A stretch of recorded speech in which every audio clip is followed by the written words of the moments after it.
Hello everyone. मैं परम स्वागत करता हूं आप सबका अपने प्लेटफॉर्म ब्राइट हॉरिजॉन्स पर। आज हम बात करेंगे आरआरबी सेक्शन कंट्रोलर की वैकेंसी के बारे में। रेलवे रिक्वायरमेंट बोर्ड में सेक्शन कंट्रोलर की वैकेंसी आई है 2025 की, ठीक है, जिसकी टोटल वैकेंसीज हैं 358 इसकी टोटल वैकेंसीज देखने को मिल रही हैं। अच्छी खासी वैकेंसी है, ऑल ओवर इंडिया में वैकेंसी हैं इसकी। सिलेक्शन प्रोसीजर, एलिजिबिलिटी क्राइटेरिया और क्या क्या पैटर्न है इसका एग्ज़ाम का, एज क्या रहेगी, सैलरी क्या रहेगी, ऑल डिस्कस करेंगे हम इस वीडियो में। स्टार्ट करते हैं। अगर हम बात करें डेट्स टू रिमेंबर, ठीक है, ये जो वैकेंसी है, ठीक है, आरआरबी में वैकेंसी है इसकी। ओपनिंग डेट की अगर हम बात करें 15/9/2025, 15 सितंबर से इसके फॉर्म अप्लाई हो रहे हैं। क्लोजिंग डेट है इसकी 14 अक्टूबर को इसकी फॉर्म क्लोज हो जाएंगे, बंद हो जाएंगे। लास्ट डेट है इसकी फ़ी पेमेंट की 16 अक्टूबर को इसकी लास्ट डेट है, ठीक है। और ये टाइमिंग याद रखना भाई, इस टाइमिंग का बहुत इंपॉर्टेंस है। उसके बाद फीस की अगर हम बात करें, जो जनरल कैटेगरी है, ओबीसी है, ईडब्ल्यूएस है, 500 इनकी फ़ीस है। एससी एसटी पीडब्ल्यूडी की 225, ठीक है, इनकी फ़ीस है। ऑल फीमेल कैंडिडेट की इसकी 225 फ़ीस है, ठीक है। Debit card, credit card, internet banking, IMPS, cash card, किसी से भी आप पेमेंट कर सकते हो। देन उसके बाद करेक्शन लिंक की बात करें, ठीक है, 17 अक्टूबर से लेके 26 अक्टूबर तक इसका करेक्शन लिंक ओपन होगा। अगर किसी कैंडिडेट ने अपना फॉर्म गलत अप्लाई कर दिया है, कोई एरर है, कोई मिस्टेक आ गई है, तो आप 17 अक्टूबर को इस करेक्शन को ठीक कर सकते हो। एग्ज़ाम डेट इसकी 30 अक्टूबर को बताई जा रही है।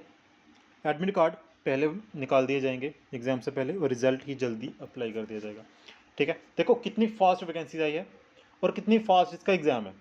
और मैं आपको लास्ट जितनी भी वीडियोस में लाई हैं मैंने रिक्रूटमेंट्स की, मैं उनमें आपको बताता हूँ कि आप अपनी स्टडी को फर्दर कंटिन्यूस रखो, स्टडी को मत छोड़ो, ठीक है।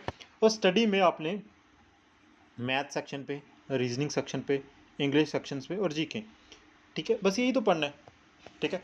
और हाँ, उसमें ना कुछ चीज़ें ना रिपीट्स होती हैं बार बार, और कुछ ऐसे टॉपिक्स होते हैं जो नहीं होते, जब जैसे मैथ्स के कुछ टॉपिक्स जैसे ट्रिग्नोमेट्री, ठीक है, हर किसी में नहीं आता, ये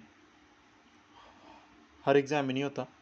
और ऐसे ही कुछ ऐसे टॉपिक्स होंगे जो हर एग्ज़ाम में नहीं होंगे। तकरीबन 80% सिलेबस सेम होता है, 80 से 90% सिलेबस सेम होता है। तो आप अपनी स्टडी को बंद मत कीजिए, कंटिन्यू रखिए, चाहे आधा घंटा पढ़ते रहिए, 1 घंटा पढ़िए, 4 घंटे पढ़िए, बट कंटिन्यू रखिए। ये ना हो कि एक दिन आपने मतलब 4 घंटे पढ़ लिया और अगले 4 दिन पढ़ा ही नहीं आपने, तो ऐसे मत कीजिए। उसके बाद क्वालिफिकेशन की बात करें, क्वालिफिकेशन ग्रेजुएट चाहिए। थोड़ा और डिटेल में देखते हैं। एज क्राइटेरिया की अगर हम बात करें, 1 जनवरी 2026 तक आपकी जो एज है, वो अगर मिनिमम एज आपकी 20 बन रही है और मैक्सिमम एज आपकी 33 ईयर्स बन रही है, तो आप अप्लाई कर सकते हो, you can apply. Age relaxation भी आपको दिया जाएगा रिजर्व कैटेगरी में, ठीक है। अगर हम मैं मोटे हिसाब से बात करूँ, ओबीसी अगर 33 है और 33 और 3 36 ईयर ओबीसी को, ठीक है, और 33 और 5 38 ईयर एससी एसटी को, इस तरह का एज रिलैक्सेशन दिया जाएगा आपको। उसके बाद वैकेंसीज़ की बात करें, 368 वैकेंसीज़ हैं। सेक्शन कंट्रोलर की जॉब है। Candidate must have graduate in discipline from recognised university. आपको चाहिए ग्रेजुएशन किसी भी रिकॉग्नाइज्ड यूनिवर्सिटी से, ठीक है। और उसके बाद आपने बीए की है, बीएससी की है, बीसीए की है, डजेंट मैटर, ग्रेजुएशन होनी चाहिए आपकी। पे स्केल की अगर हम बात करें, जो इनिशियल पे है 35,500 400 इसकी इनिशियल पे है। अब आप बोलोगे कि सर सिर्फ इतनी सी पे मिलेगी, नहीं भाई, ये लेवल, ठीक है, 6 या 7 की जॉब है ये, ठीक है। और इसमें आपको जो स्टार्टिंग सैलरी रहेगी ना, इन हैंड जो सैलरी रहेगी वो 60 प्लस रहेगी भाई। स्टार्टिंग सैलरी 60 प्लस रहेगी। प्लस अब कितनी प्लस होगी वो डिपेंड करेगा कि आपकी जॉब लोकेशन कहाँ है, अलाउंस वगैरह डाल के, ठीक है, इतनी रहेगी सैलरी। उसके बाद सिलेक्शन प्रोसीजर की अगर हम बात करें, सिलेक्शन प्रोसीजर क्या है, CBT होगा, कंप्यूटर बेस्ड टेस्ट होगा। All applicants will first appear online examination test, जिसमें क्या क्या आएगा, रेलिवेंट नॉलेज, एप्टीट्यूड जो मैथ्स होता है, जनरल एबिलिटी और सेक्शन कंट्रोलर टेक्स्ट के लिए ये चीज़ आएंगी। डॉक्यूमेंट वेरिफिकेशन होगी, जिसमें आपके qualification, age proof, caste category certificate if applicable अगर है तो, अगर जनरल है तो नहीं है, ठीक है, या अदर एलिजिबल जो भी डॉक्यूमेंट्स हैं रिक्वायर्ड हैं तो वो लेके चले जाना, ठीक है, मैं बता दूंगा इसमें। उसके बाद मेडिकल फिटनेस एग्जामिनेशन होगा। Shortlist candidate will undergo medical test confirm that meet the health and vision standard prescription. सिर्फ नॉर्मल सा एक मेडिकल प्रिस्क्रिप्शन टेस्ट होगा आपका।